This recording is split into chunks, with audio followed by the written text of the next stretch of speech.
All right, let's dive right in. We're going to talk about something that's quietly running a huge part of your digital world.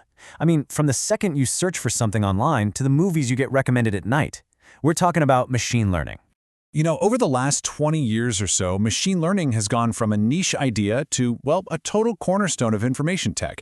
It's this hidden engine, right? Powering a crazy amount of the world you and I interact with every single day, often without us even realizing it. I mean, just think about this for a second. You type a few words into a search engine, you hit enter, and boom.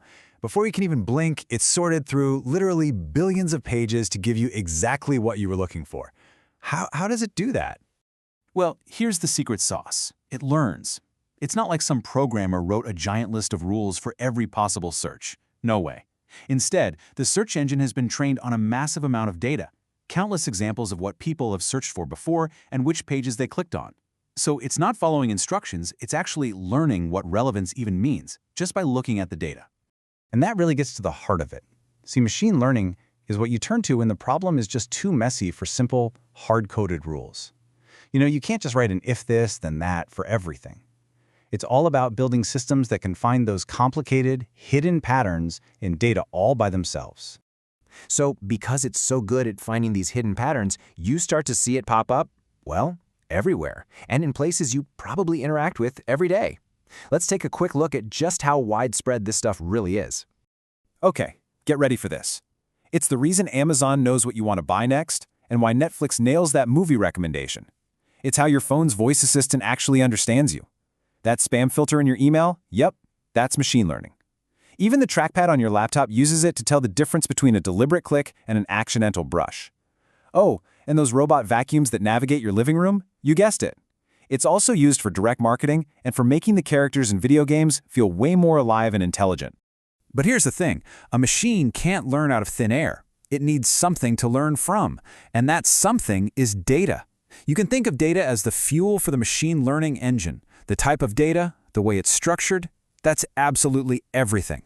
So how do we actually represent this data so a computer can understand it? Well, one of the most fundamental building blocks is something called a vector. Now that might sound a little technical, but don't worry. It's really just a list of numbers. That's it. Each number in the list stands for a specific feature or characteristic of whatever it is we're looking at. Okay, let's make that concrete. Imagine a life insurance company. They could describe a person using a vector, right? The first number could be blood pressure, the second heart rate, then height, then weight, cholesterol level. You get the idea. It's like a numerical fingerprint, a snapshot of that person's health, all just in a simple list of numbers. Okay, but what about all the data that isn't just a neat list of numbers? I mean, so much of the world's information is just text, words. For that, we use another super basic data type, the string. And all a string is a sequence of characters. A sentence, a word, anything like that. And this is obviously huge for anything involving human language, like that spam filter we mentioned, or language translation. But here's where it gets really wild. This is also the fundamental data type for things like bioinformatics. Scientists use almost the exact same techniques to analyze DNA, which, when you think about it, is just a very, very long string made up of the letters A, C, G, and T. So okay, we've got all these different applications, spam filters, robot vacuums, DNA analysis, and all these different kinds of data. It sounds insanely complicated, right? But here is the big, central idea. This is the real aha moment. A lot of these problems that seem totally unrelated, they're actually just different versions of the same handful of core puzzles. And this is really the art of machine learning in a nutshell. It's not about reinventing the wheel for every single new problem that comes along. Nope. A huge part of the skill is being able to look at a new, weird problem and go, wait a minute, I've seen this before. This is just a different version of a puzzle we already know how to solve. And the most common, the most frequent puzzle of all is something called binary classification. And it sounds fancy, but the idea is dead simple. The goal is to get a yes or a no answer. That's it. You're just trying to sort things into one of two piles. Is it this or is it that? Let's look at two examples that seem totally different. On one hand, you've got spam filtering. You look at an email and decide, is this spam or not spam? Yes or no. On the other hand, you have cancer diagnosis from medical data. You look at the data and decide, is this patient sick or not sick? Yes or no. Now, one is about email and the other is about saving lives. But from a machine learning perspective, they are the exact same puzzle. And that is the absolute core of it.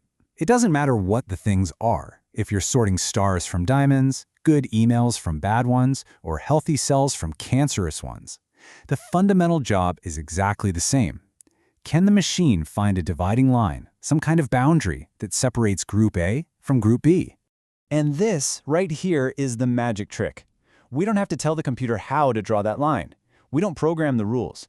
We just show it thousands or millions of examples that are already labeled.